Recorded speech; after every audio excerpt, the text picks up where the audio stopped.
Imagine waking up one day and you don't have a mortgage payment, you don't have to pay rent, you are set.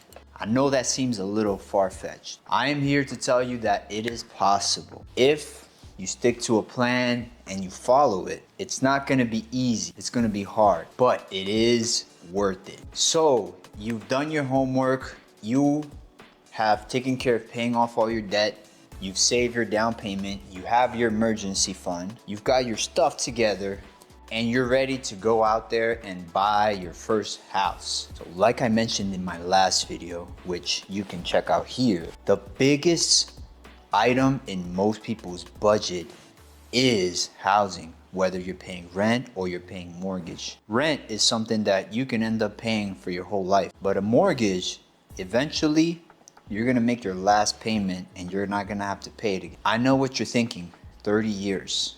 It seems like such a long time. But just because you have a 30-year mortgage, it doesn't mean that you have to wait 30 years. And I'm gonna recommend that you don't wait 30 years. So this begs the question, why not just keep the mortgage around? You bought your house, you love it, why not just keep the mortgage for 30 years? There's a lot of arguments here, and I'm not gonna come strictly from a place of math, because math, there is an aspect to it that is math, yes, but there is an elusive quality to fully owning your house that you cannot quantify easily with math. Before I bought my house, one of the things that I was really dreading was getting a mortgage, okay? I was growing up in the 2008 to 2012 housing crisis, and I saw what happened in the market back then. There were so many foreclosures, and I kept hearing about grandmas and people that were getting foreclosed and getting kicked out of their homes. And I remember people asking President Bush at the time to see what he can do about it. And it was just a shit show altogether. But what I learned from that was getting foreclosed on sucks, and it's a very real possibility that you can lose your house and you can lose everything. I don't want that to happen to me. I don't want that to happen to you guys. And so the way that you deal with it is you attack. You gotta attack it. Attack that mortgage. Hit that thing as much as you can until it's out of your life. Just imagine not having a house payment. How would you feel? Let's say you get laid off from work. Wouldn't it be better to not have a mortgage over your head? How worried would you be? A lot less worried, right? Because you'll know you always at least have a place to stay, a place that's yours. If you hated your job, but your house was paid for, how confident would you feel about quitting? Or how much would it bother you if you got laid off, knowing that you have a place that's yours that can't be taken away? Compare that with most people who, when they get laid off, it's pandemonium, because you still got to pay rent, you still got to pay all these other bills. You see, wealth, it really is about choices and having choices in life.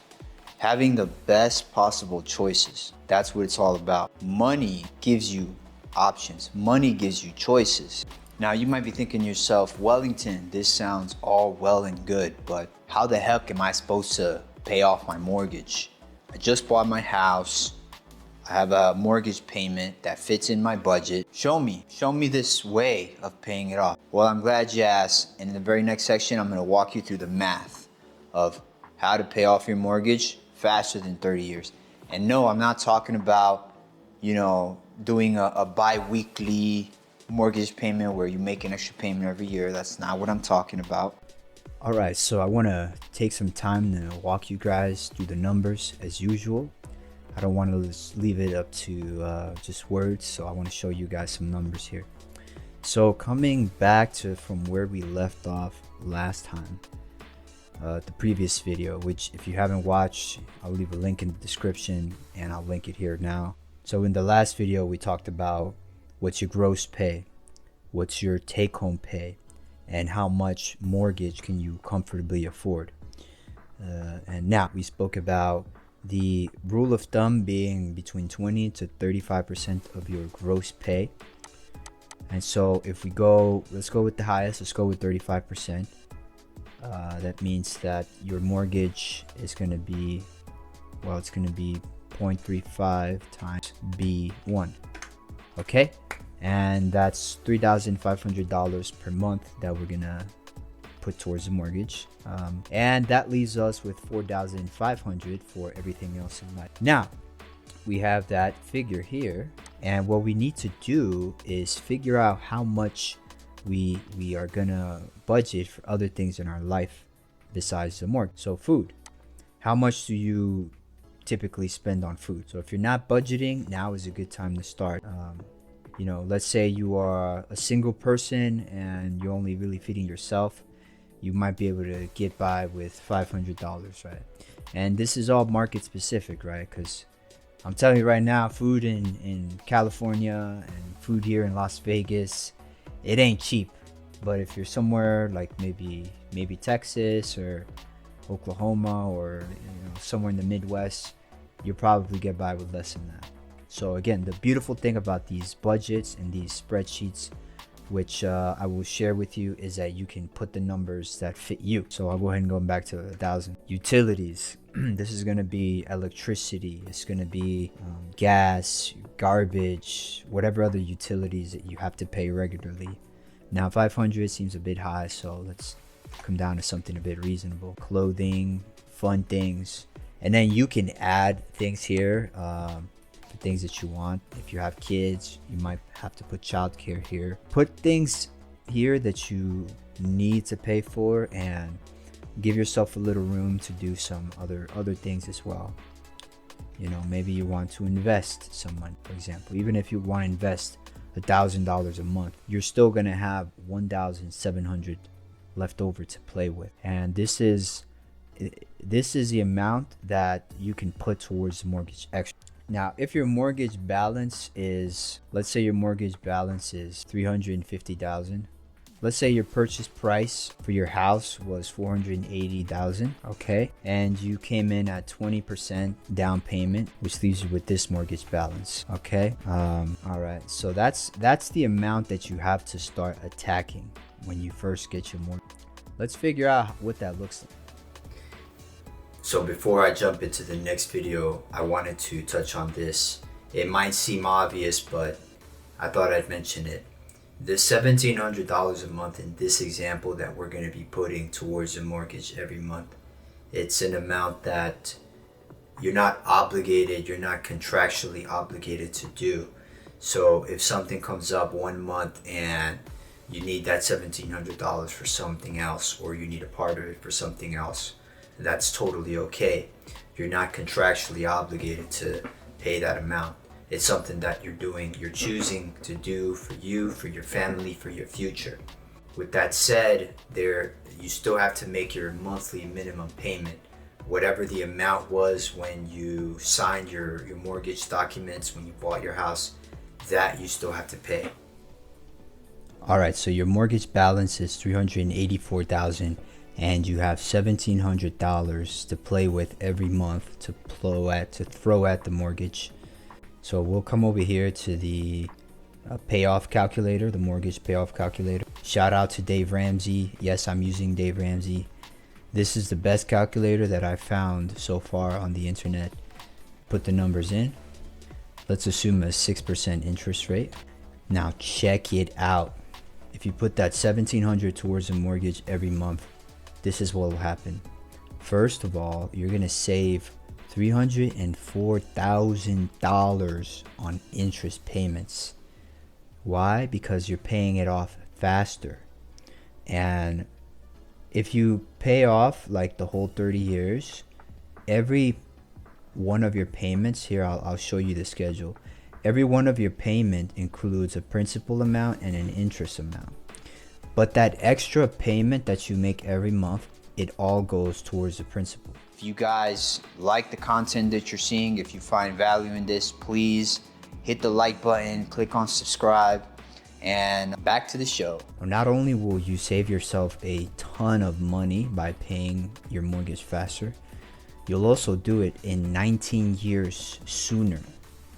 That means that if you start today, you could be looking at being completely mortgage free by 2036 in just a little over 10 years.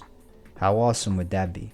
Again, this is 1700. This is based on some of the budgeting that we did a little earlier. Find the number that works for you.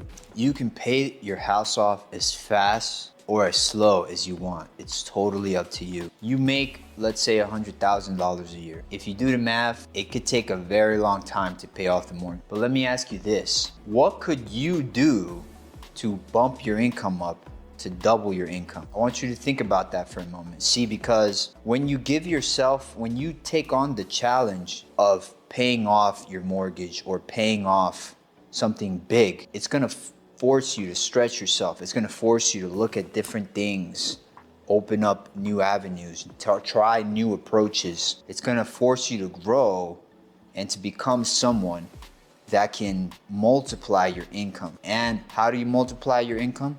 You increase your value. It all ties together. That's what I want you to see.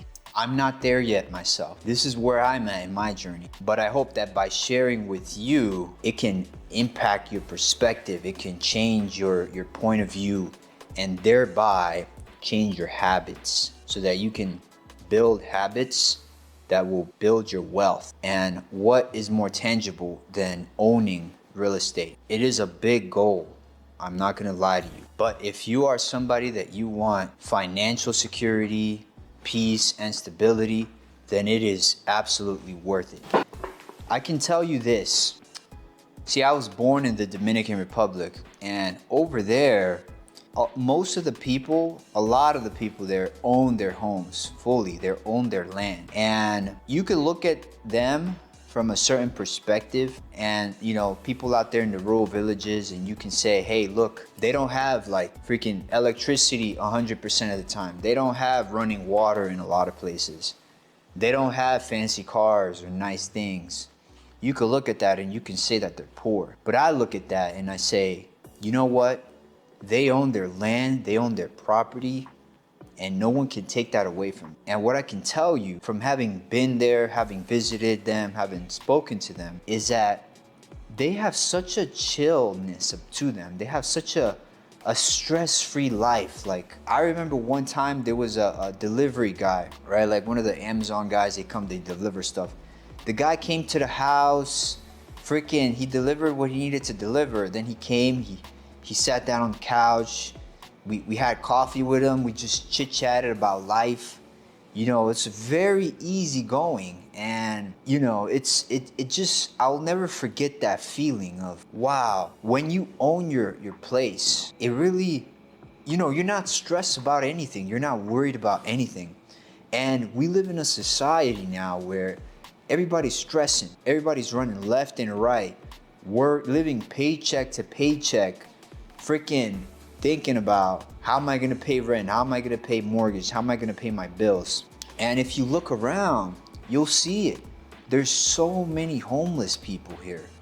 And housing is just so unaffordable. It really is a big problem. And if you have an opportunity to set yourself free, why would you not want to do it? Why would you not do everything in your power to give yourself, to give your family that security of knowing that if shit hits the fan, hey, at least you have a place to stay, you have a place to call home, and you're not gonna end up on the streets. I don't know about you, but me, I'll take that.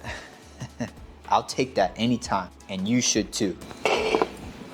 All right, I'll get off my soapbox. As you come up with your plan to pay off your mortgage, just remember, okay, it really is a marathon. It's not a sprint. And as somebody that runs marathons, half marathons, let me tell you, pace is so important. People that get out of the gate really fast and really gung-ho, they say, yeah, let's go, I'm gonna do this. They put everything they have, and there's an initial period of jolt. And then after a while, it starts to decline, and then they just completely lose focus. Don't let that happen to you. So come up with a plan that's sustainable, that you can live with long term. And it really should be something that you can just push pause, push play, and put that shit on autopilot. And it will just happen.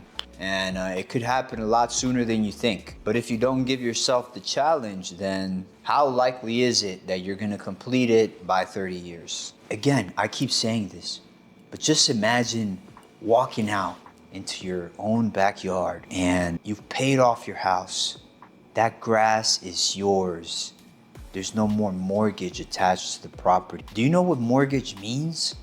It means death in French or something like that. You don't want any of that around you. You want to get rid of that as fast as possible. But just imagine walking out and breathing in that air. It's yours. That's the vision. What are you willing to do to get there? All right, look. So if you've made it to the end of the video and you're here with me this far, first of all, thank you for your time. Second of all, if you haven't subscribed, what are you doing? And if you haven't dropped a comment, let me know in the comments below. What's your plan? How many years do you want to have a mortgage? How much money are you willing to put to pay that mortgage off faster? Drop a comment below. Or do you think I'm just full of it? Drop a comment below. Point is, drop a comment below. All right, in the next video, we're gonna be going over buying your first rental. But don't skip there until you've come up with a plan to pay your house off, okay? That's it for now. I hope you've enjoyed this video. As always, thank you for watching, and I'll see you on the next one. Peace.